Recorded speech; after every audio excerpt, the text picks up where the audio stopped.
大家关心天气哦，因为昨暗落雨，今仔北部的天气是变较较凉冷，今仔早起温度是降真济，甚至有所在只有18度尔尔。气象署嘛提醒讲，这礼拜哦有2阵的东北季风，这2天会落淡薄仔雨，后一阵的东北季风拜四会影响台湾，雨水少，也毋过哦温度恐惊会降到15度。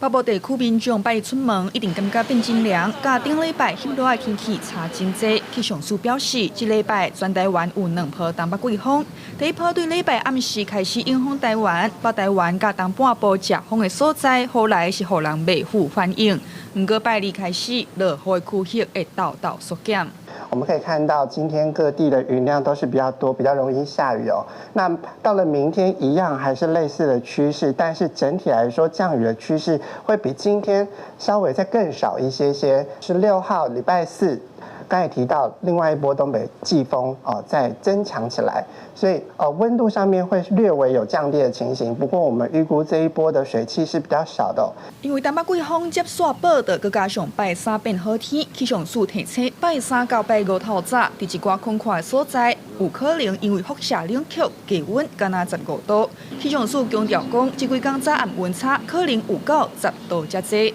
在 东北部这些区域，因为比较晴朗的关系，然后再加上冷空气的影响所以相对来讲温度上面来讲会比较偏凉。那我们预估可能平地普遍来讲都会大概有17到18度左右。相信在一些比较空旷的区域或者是比较近山区稍微高一点的地方，还是有可能会出现再低一点的温度。另外，气象署嘛讲，因为受到东北季风的影响，沿海地区风影大，提醒民众伫海边活动、甲海上作业的船只，要加注意安全。记者林晓凯台北报道。